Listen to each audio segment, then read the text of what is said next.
From a young age, Alexander the Great believed he was destined for something extraordinary. He refused to see limits. Where others saw obstacles, he saw opportunities. Where others hesitated, he acted.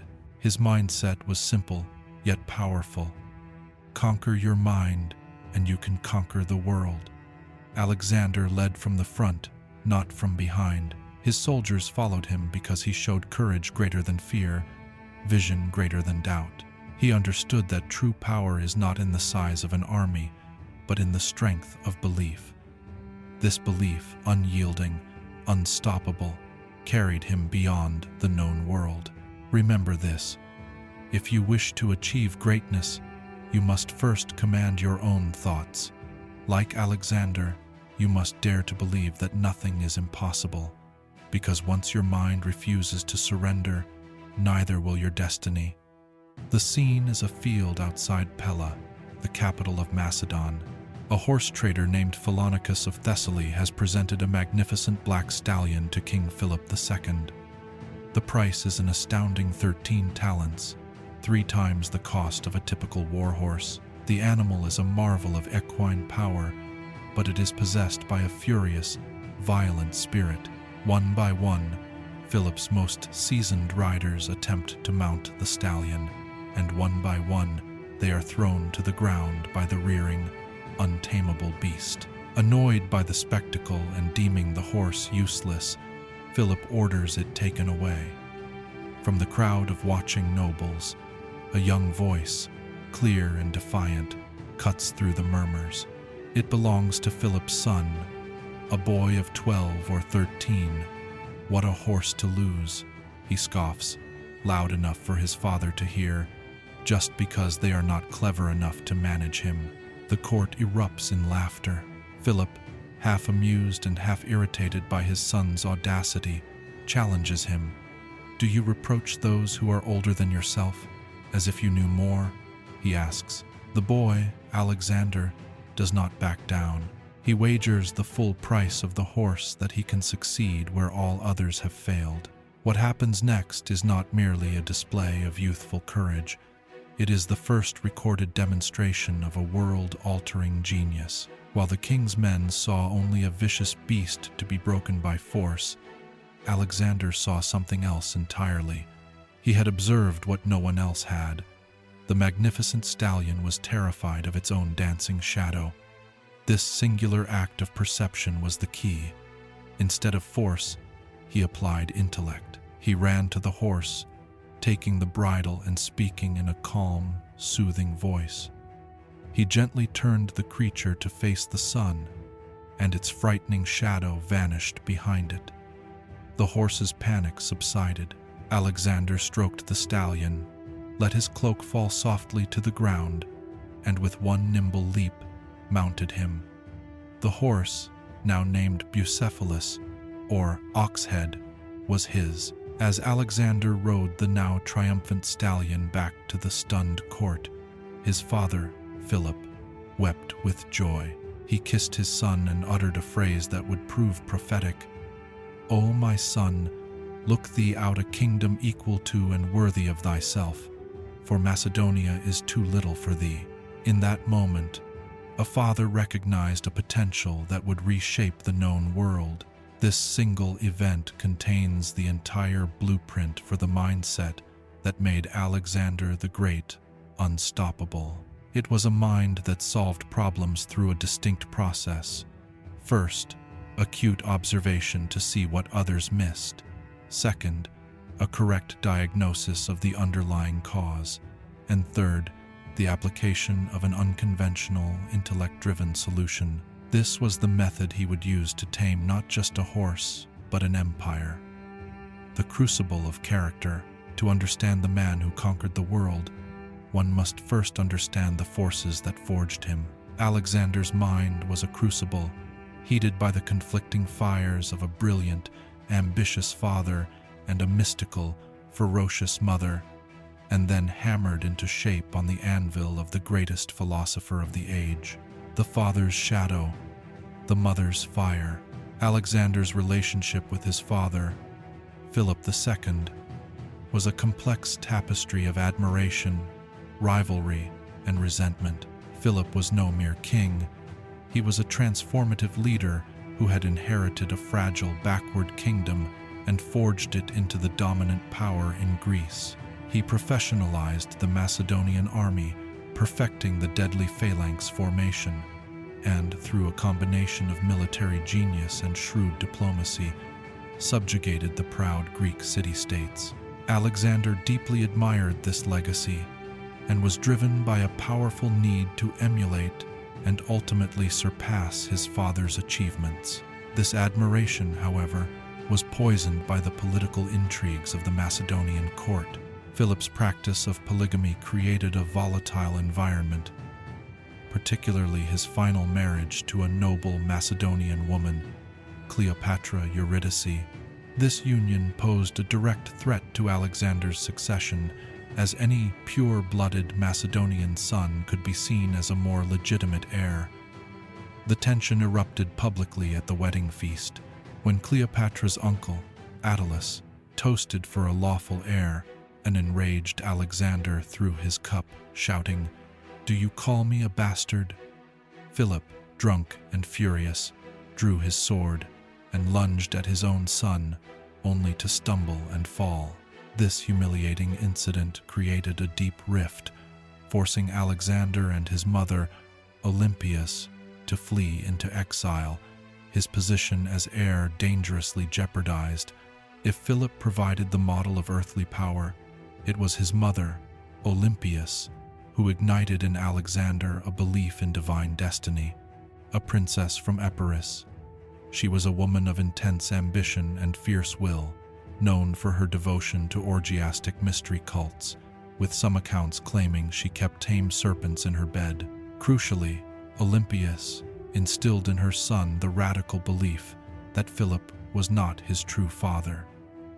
She claimed he was the son of Zeus, who had seduced her in the form of a lightning bolt. This narrative of divine parentage, which Alexander would later seek to confirm at the Oracle of Siwa in Egypt, became a core component of his psychology. From Philip, he inherited the practical tools of conquest and the grand ambition to invade Persia. From Olympias, he inherited the conviction that he was a demigod, a belief that rendered no goal too vast, no obstacle insurmountable. The Philosopher's Forge. At the age of 13, Alexander's emotional and psychological development was matched by a rigorous intellectual forging. Recognizing his son's potential, Philip hired the greatest mind of the era, the philosopher Aristotle, to be his tutor. For 3 years, Aristotle shaped Alexander's thinking on everything from leadership and philosophy to natural science and medicine. This education was not merely academic. It provided a practical toolkit for a future conqueror. Aristotle instilled the importance of logic and keen observation, the very skills Alexander displayed in taming Bucephalus. He provided Alexander with a specially annotated copy of Homer's Iliad, which became the young prince's constant companion. Alexander slept with the book and a dagger under his pillow for the rest of his life, viewing it as a viaticum of the military art. He saw himself as a new Achilles, his life a quest to achieve an even greater, undying glory. Kleos. The education was profoundly practical. Aristotle taught him medicine, a skill Alexander would personally use to devise a cure for his friend Ptolemy after he was struck by a poisoned arrow in India.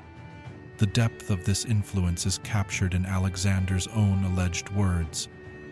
"I am indebted to my father for living, but to my teacher for living well." Yet, this education also planted the seeds of future divergence.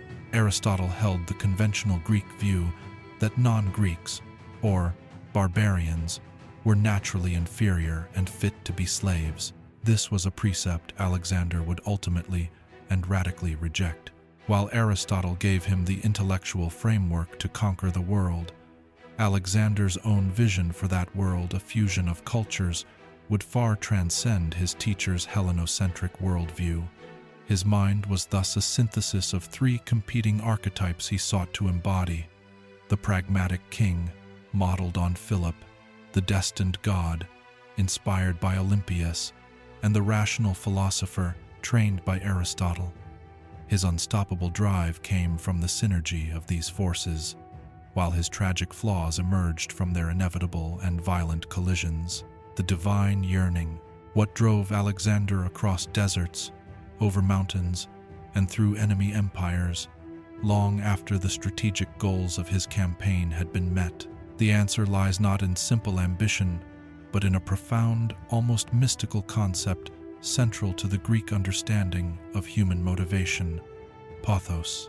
Pathos, the hunger for the horizon. The ancient Greeks had different words for desire. Himeros was the desire for something attainable, within reach. But pathos was something else entirely. It was a divine, insatiable longing or yearning for a distant, often unattainable goal, for something just over the horizon that could perhaps only be reached in a more perfect world. Ancient historians, like Aristobulus, used the concept of pothos to explain Alexander's relentless drive eastward and his often reckless behavior. It was not merely a campaign for territory or wealth. It was a spiritual quest to reach the ends of the world and the great outer sea. This divine yearning reframes Alexander from a mere conqueror into a man possessed by a sacred hunger. It was this pathos that compelled him to push his army beyond all rational limits. When his men, exhausted after years of campaigning, finally mutinied at the Hyphasis River in India, they were operating on logic. They had conquered the Persian Empire, they were wealthy beyond their dreams, and they longed for home. Alexander's desire to press on was, from a purely material standpoint, irrational. His speeches to them were an attempt to infect them with his own pathos, speaking not just of riches, but of deathless renown and the glory of seeing what no man had seen before. Pathos became his strategic justification for an ambition that had transcended the material world. In the footsteps of Achilles, if pathos was the abstract engine of his ambition, its concrete manifestation was his obsession with the hero Achilles. Descended from the hero through his mother's line, Alexander did not just admire Achilles. He sought to reenact his epic on a global scale. His first act upon landing in Asia was a pilgrimage to Troy. There, he and his closest companions, including his dearest friend Hephaestion, whom he cast as his own Patroclus, ran a naked race around the tomb of Achilles. He placed garlands on the sarcophagus and, most importantly, took the hero's sacred shield from the temple, a relic he would carry into the heat of his most dangerous battles. This self-identification was absolute. When he brutally dragged the body of the defiant governor of Gaza behind his chariot, he was consciously emulating Achilles' treatment of Hector's body in the Iliad. When his men questioned his marriage to the Bactrian princess Roxana, he pointed to Achilles' own love for an Asian woman. The quest for glory, the choice of a short and brilliant life over a long and obscure one, was a direct inheritance from his Homeric idol. Every victory was another step toward surpassing the fame of the greatest warrior who had ever lived, a tangible goal for his infinite pathos to pursue. The mindset in motion, courage, and intellect were the twin pillars of Alexander's leadership. He earned his men's fanatical loyalty, not by sitting in a command tent, but by fighting at their head, sharing every hardship and danger. This personal bravery, combined with a strategic mind of unparalleled brilliance, created a military force that was, for 15 years, unbeatable. The lion at the front, Alexander's leadership was founded on a simple, powerful principle. He never asked his men to do anything he would not do first. This philosophy was essential for commanding the professional, veteran army he inherited from his father. These were not conscripts or citizen soldiers. They were hardened masters of war who respected competence and shared struggle above all else. A distant commander would have earned their contempt by leading the cavalry charge himself, often identifiable by a white-plumed helmet. Alexander proved he was not just their king, but their foremost warrior. This inspired a level of loyalty so profound that his men would follow him into seemingly impossible situations. The evidence of his courage is written in the scars on his body. At the Battle of the Granicus, his first major victory against the Persians, he led the charge across the river and was nearly killed by a battle axe, saved only at the last second by his friend Clytus the Black. During the 7-month siege of Tyre, he led the final assault himself, running across a precarious plank from a siege tower onto the city walls to rally his men. The ultimate testament to his bravery came at the siege of a Malian city in India. When his weary troops hesitated to scale the walls, Alexander, exasperated, grabbed a ladder and went up alone. Finding himself an isolated target on the rampart, he made the audacious choice to leap down into the enemy's stronghold. 3 of his bodyguards managed to follow before the ladders broke. Fighting with his back to a tree, Alexander was struck by a 4-foot arrow that pierced his side and punctured his lung. His men, believing him dead, went into a frenzy, broke down the gates, and massacred the city's inhabitants in a rage, ultimately saving their king. His survival was deemed miraculous, further cementing his divine status in the eyes of his soldiers. The architect of victory, while his courage was legendary, Alexander's mind was his most devastating weapon. He was an architect of victory, capable of solving immense strategic and tactical problems with persistence, adaptability, and audacity. Case Study 1. The Siege of Tyre, 332 BCE. The mind of persistence. The island city of Tyre was considered impregnable. It was a fortress, a kilometer out to sea, protected by high walls and a powerful navy. Alexander, possessing no fleet of his own, was faced with an impossible challenge. His solution was breathtaking in its ambition. He ordered his army to build a massive stone causeway across the sea to the island. When Tyrian fire ships destroyed his initial siege towers, he did not abandon the effort.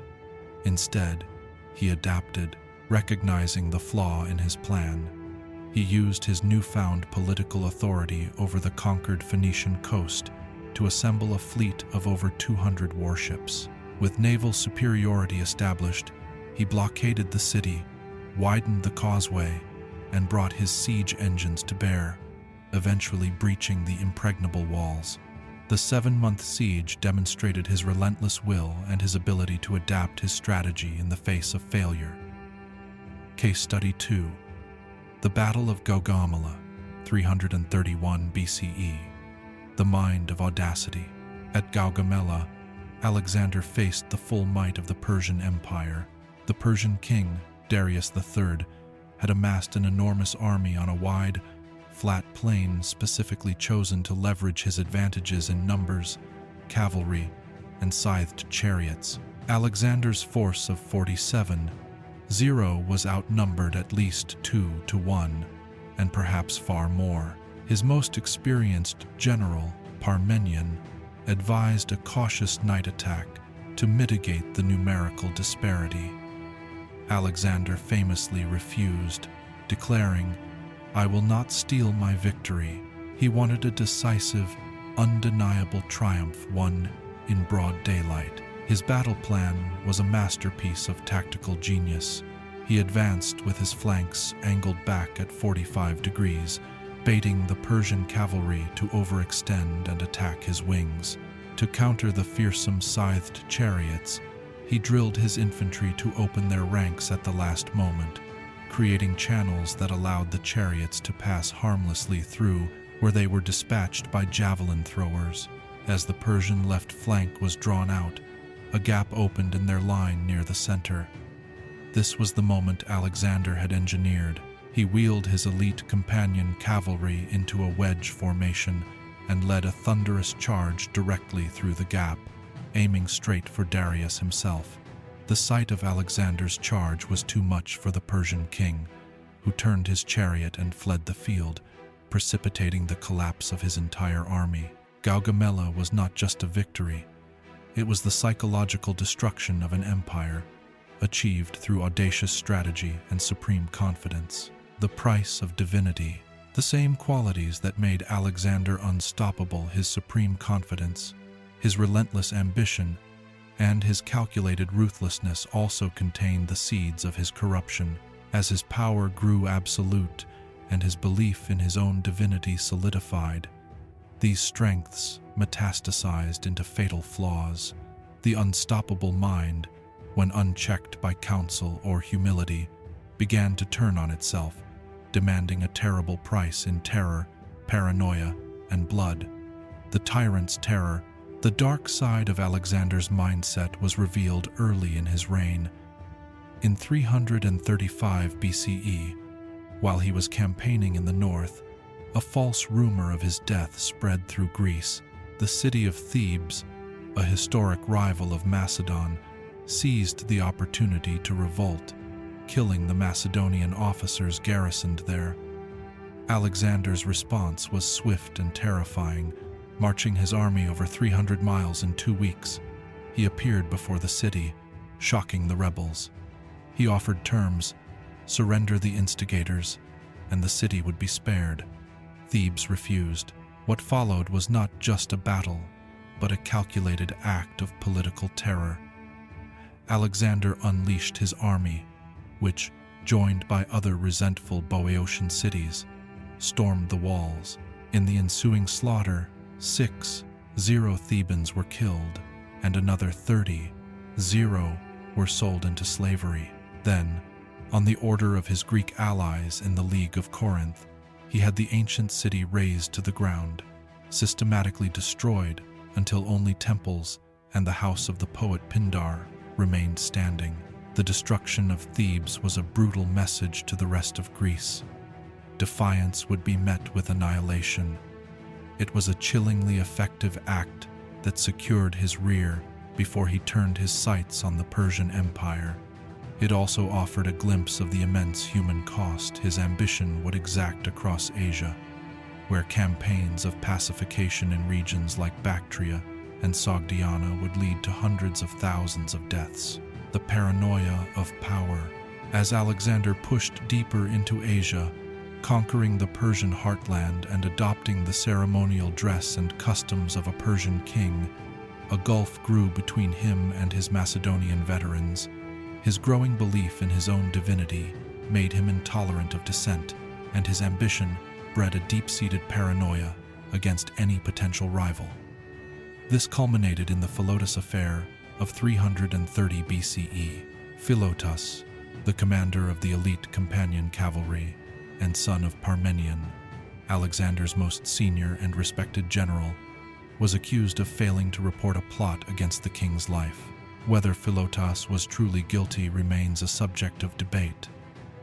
But Alexander saw a threat. Philotas was tried before the army, convicted, and executed. The true tragedy, however, was what followed. Parmenion, then stationed in Ecbatana guarding the army's treasury and supply lines, was too powerful to be left alive. Fearing the old general would seek revenge for his son's death, Alexander sent assassins on racing camels across the desert. They reached Parmenion and stabbed him to death as he read a letter, before he could even learn of his son's fate. It was a ruthless act of political murder, sacrificing a lifetime of loyalty for absolute security. The corrosion of his character reached its tragic climax in the murder of Clitus the Black. During a drunken feast, Clitus, the very man who had saved Alexander's life at the Granicus, bitterly criticized the king's embrace of Persian customs and his claims to be the son of Zeus. He reminded Alexander that it was Macedonian blood, not a god's favor, that had won his empire. In a fit of uncontrollable rage, Alexander grabbed a spear and ran his friend through. The horror of his actions struck him immediately. He was overcome with profound remorse, reportedly trying to turn the spear on himself and locking himself away for days, mourning the man he had killed. In that moment, the internal conflict was laid bare. The passionate, untouchable God had murdered the loyal friend of the mortal man. The unstoppable mindset had become self-destructive, the world remade. Alexander died in Babylon in 323 BCE at the age of 32, his body riddled with the wounds of a dozen campaigns and weakened by fever.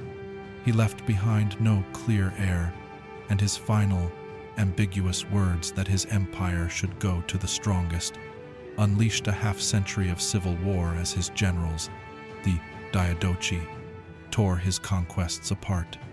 Politically, his unified empire did not survive him. Yet, the true legacy of his unstoppable mind was not political unity, but a cultural revolution. In his wake, a new world was born, the Hellenistic Age. Over a decade of conquest, Alexander had founded more than 20 cities, named Alexandria, from Egypt to Afghanistan. He had settled thousands of his Greek and Macedonian veterans across Asia, and in doing so, had sown the seeds of Greek culture across a vast territory. The result was a historic fusion: Greek language, art, philosophy, and political structures blended with the ancient cultures of Persia, Egypt, and even India. A common form of Greek, Koine, became the international language of commerce and intellect, the language in which the New Testament would one day be written. Great new cities like Alexandria in Egypt and Antioch in Syria became cosmopolitan centers of learning and trade, boasting institutions like the Great Library of Alexandria, which would preserve and expand human knowledge for centuries. This new, interconnected world facilitated the exchange of goods, ideas, and beliefs on an unprecedented scale, laying a cultural foundation that would profoundly influence the Roman Empire and, through it, the course of Western civilization. The boy who saw the sun in a horse's shadow grew into a man who cast his own shadow across the known world. His mindset was a fire that illuminated a new era of civilization, forging a new global culture from the spoils of conquest. But that same fire, fueled by a divine yearning for the unattainable, consumed everything it touched: empires, friends, and ultimately himself. The story of Alexander is a timeless lesson in leadership. It reveals the power of a mind that refuses to accept limits, but also serves as a profound cautionary tale about the price of unchecked ambition and the immense responsibility that comes with being truly unstoppable. Please subscribe and like if you want to know more about Alexander the Great. Goodbye and see you again.